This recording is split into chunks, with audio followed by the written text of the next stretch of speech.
Hey everyone, it's MK. And Ellen. Welcome back to MK Quilts and MK Quilts University. So Ellen and I are in the classroom today in front of her gravity quilt and her glimmer quilt. So Ellen, just a little plug about those. Yes, this is the block of the month that we are doing next year, 2025. Every month we're doing a different set of gems. They use the same rulers. Glimmer over here is a little baby guy. He is the class we're doing as introduction to get used to how to use one of the rulers before you go into this huge, lovely quilt. Do we still have spots or kits for them to buy? Yes, for gravity? Yes, we do. Okay, so as of right now, if you still want to get in on gravity, shop.mkquilts.com and get that. I'm going to be making this quilt along with Ellen and a whole bunch of others, so it's going to be really fun. So this class will be on University. Okay, the second thing that we're doing today is, this is kind of a multi-fold video. We want to give a plug for Ellen's 31-day free motion challenge. So I just did day number 1. I'm still sweating a little bit. She had to take a really deep breath, you know, but she made it. Did we succeed? Yes, because we tried. Yes. So I am committed to doing something free motion for the next 30 days. Okay, so check that out. That's also on University as well, right? Just look for 31 days and it'll pop right up. Okay, and then I am going to step out because the final part of this video is all for Ellen. She's actually going to do a little bit of a trunk show, and this is a promotion for our Longarm Extravaganza. Yes. Okay, yes. Ellen, take it away. So our Longarm Extravaganza is coming up soon in November 14th through 16th, where it is 3 full days of class and education, and we want you to join me for free motion. So I have a little mini trunk show to kind of show you, and I was trying to do them in order, and I think this is actually in line with when I started. Aha, it is. This is the oldest one. Cool, that's fun luck. So big gravity behind me is all free motion and ruler quilting.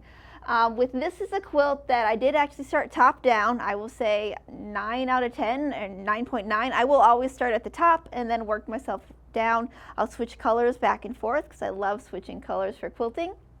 But with this was really fun. It's solids, it shows off quilting really well, and then trying to do a different design in each gem, and then its matching pair has the exact same quilting in it. And then a really nice fun kind of figure 8 loops in the gray and the neutral to kind of push it everything aside and to show off the star, because the star is the main point, right? I've been long arming since my daughter's turning 14. I started when she was 2, so 12 years. I always have to do the math from that. This is not the first quilt I did. I've been doing it for a couple years after, before, you know, something this large. So as you're getting into it, I would not suggest go king size. Let's start nice and small for quilting purposes.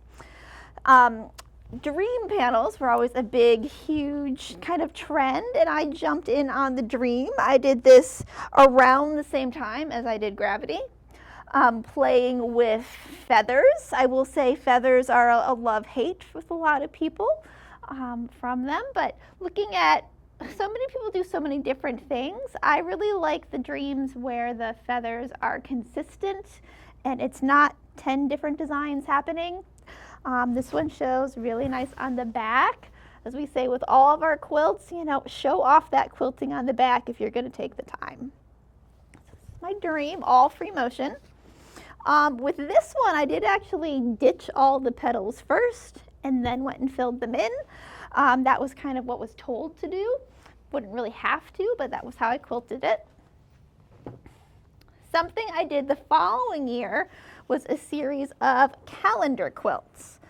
And these were just really fun, small little wall hangings, one for every month. And it was really fun, perfect thing to do with free motion because they're small, you can finish them very quickly and try out a whole bunch of different techniques in just cute little wall hangings. Again, don't feel like I'm doing an entire quilt. It's something really nice and small to work with. So this was a combination. Did my favorite swirls and the snowman, rulers around him, and then some fills. You can really see the swirls real nice on the back. So I have 12 different little monthly ones that were all kind of just fun little tests. This is one of my favorites. This is the first time I used curved rulers in a quilt, and it was because it is a curved quilt. This is from So Kind of Wonderful. This is a chic country quilt, and I used So Kind of Wonderful's their curved rulers. They have specialty rulers that match their shapes. So this was an idea of ditching kind of all the petals, and then inside some of them I did just lines. I did wishbones in the negatives, and then it looks like I did some pearls and things in their centers. Again, nice good quilt back, show off your quilting. I still love this one. So I love doing curved projects, and then it was the idea of like, well, you gotta have a curved ruler to do it. This is another curved one, where again, it's the idea of having small projects just to kind of play and do some really fun free motion. This is one of my favorite fills. It's called a swirl and a hook, and if you look real closely on the swirl, it's the easiest way to change direction is throwing a hook, so you can then go and swirl somewhere else. So this one I like to do really small, kind of really tight quilting with. So it's one that I can do in a lot of scales, but it's my absolute favorite, where I wanted, again, the kind of shamrocket stuff to pop out and do some dense quilting around it. For one, I will say we are always able to learn from others. So I took a graffiti quilting class from Carly Porter, and this was one of our projects during that class. So this is all fully her style, her instruction, and it was so much fun to take all of these different designs that you already know about and looking at different ways to combine them into like little mini whole cloths. So again, it was really nice small projects that we did to, again, play with skill, play with thread. We use different kinds of threads. This one is double batted to really play with texture, really play with density. The back is just as gorgeous as the front, but really fun like designs that you can kind of play with and mix, because then once you have these, you can say, oh, I know how to do that. So when I get to something like this, you can kind of pull from your free motion library. Again, staying with small quilts, this was from the Cherry Wood Challenge, their Monarch season, that I wanted to create a sunflower that kind of played with those different colors. Did lots of linear lines, again, really dense quilting. This is double batted to help hold all of that thread. And then doing this kind of topographical quilting in the centers of the sunflowers. Again, changing color with this one to really show off their suede fabrics. Again, kind of see on the back. And then this last little guy, another curved project, because I love curves. This is Metro Twist. And this is one that, it's too bad I didn't grab the other one, that I quilted this exact same quilt when I very first started doing long arming. And it was my first time doing feathers. And I did feathers coming up the curves and then these wishbones in the back.